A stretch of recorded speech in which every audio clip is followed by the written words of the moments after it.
To master decision making, you first have to start with clarifying your core values and priorities.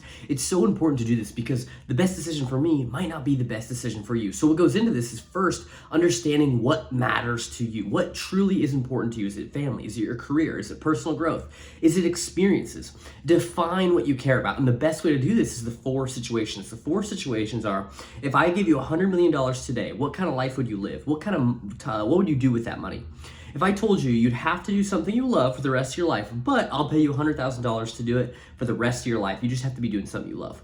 The third is, if you had 3 years left to live, what would you do with that time left? And the fourth is, if you were at your 100th birthday, what would people be talking about? What would you want to be hearing? What are some of those legacy items? And when you look at those 4 things, you can see, okay, in the situation of the 3 years left, I would focus on my family, I'd focus on experiences. Maybe that's what's the most important to you in this life, and that is amazing. But you can use these 4 situations to define what matters. And it's okay to have seasons in your life. If you just had a kid, obviously your family is gonna be what's most important to you right now. But if you're 23 like me, you might be focused on business and personal growth to be able to generate enough resources to protect your family. So that's my season, but what's your season? So identifying what matters.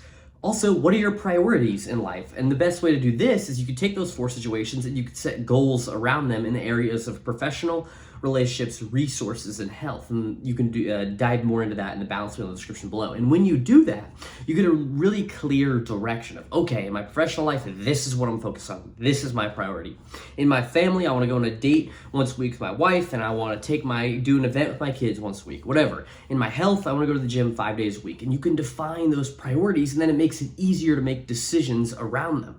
So you can write them importance, and then you can decide, okay, does this decision align with these priorities and what matters? And the reason why it's so important to define what matters in your priorities, because you may be like, Chris, why am I defining these things? Is because it creates a filter for you. Because the decisions you have in front of you, you can then ask yourself, okay, does this align with my filter? Does this align with my priorities and what matters to me in this season of my life? Because again, as I said at the beginning of the video, what's the best decision for me probably isn't the best decision for you. Same goes for everybody in this world. They may speak their opinions on you and be like, oh, that was what I should do, but it's not the decision that aligns with you because it's not what matters to you. So the goal is to find your filter so it makes it much easier to make these decisions. Second thing you could do is the 5-second rule. This was popularized by Mel Robbins, as it states that you give yourself 5 seconds to make a decision. Typically on just short everyday decisions, such as what are you gonna eat, how are you gonna get to work, stuff like that. Easy decisions that don't have that much of an impact on your long-term life. And it helps break your hesitation, because what can happen with decisions is typically we know what we need to do. We just overthink it, and that's the hardest thing. And so humans typically need to be reminded more than they need to be taught.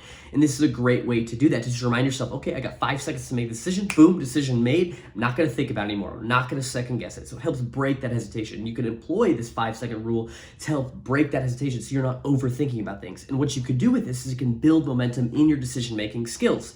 Because once you start employing this 5-second rule, you'll start to be automatic. Okay, this is my decision. Yep, I'm gonna buy that. I'm not gonna buy that. I'm gonna do this. I'm not gonna do that. I'm gonna do this lift today, not that lift. And it just helps build momentum on a small everyday decision. So when it gets to a really important decision, you have that momentum and confidence to be like, yep, I'm a good decision maker. I can make decisions quick. But you may, expand your time horizon of making that decision because it's a bigger decision, but you'll be more confident in working that decision-making muscle to not allow you to overthink. And it helps you avoid second guessing. So for me, a big problem with this is I would second guess myself. I would second guess my ability, and I would give a lot of self-doubt to myself, and I wouldn't believe in myself.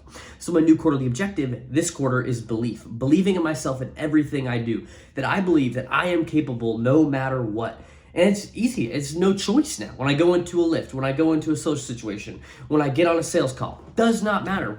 I just believe in myself. And it doesn't matter for me because there's no decision anymore in it. And it's not like, well, my skills in this, I might not be able to do it. No, bullshit. I'm gonna be able to do it, and I believe in myself because that's who I am. And that's the mindset that serves me the most. So the 5-second rule can be really helpful in help breaking that pattern of second guessing for you. The third thing you do is use a structured decision-making process. What you can use, I got 3 of them for you. You can use an XYZ statement. This is one of my favorites, and I've used it right now for the next year. So I will do X for Y time period expecting Z result. For example, for me, I got this client acquisition course, so I will do the contents of the course for 1 year expecting 20 clients. And it eliminates all emotions for me. I don't have to think about, oh, what should I do to get clients? Nope, I'm gonna do the contents of the course because this is a proven course with so many people bought, and the systems I see in there I think will work once I figure them out. So it eliminates the emotions, and it forces me to just take action on that. And it's been really helpful in doing that. The second decision-making framework you can use is the 10-10-10 rule. The 10-10-10 rule says, if I make the decision, how will I feel in 10 minutes, how will I feel in 10 months, how will I feel in 10 years? And the cool thing about that is typically in 10 minutes, you're gonna feel really good about whatever decision you make. But in 10 years, you might not feel so good. Or with fitness, an example, in the 10 minutes, you might not feel good because you're really tired, but in 10 months, you'll feel great because you've put in energy and you have a body that you want. The 10-10-10 rule really just highlights long-term thinking. And I think that's one of the biggest things in decision-making is making sure that you make the right decisions over a long enough time horizon that serve you and serve the person you want to be. And the final one is a pros and cons list. This one's kind of obvious, but it is helpful sometimes to write out your pros and cons of the decisions you've been making, because you'd be like, okay, this is the best thing that can happen for this decision. This is the worst thing that can happen. So an easy example that we're all familiar with, hopefully not that we've done, but we've heard about it in the news, stuff like that, is drinking and driving.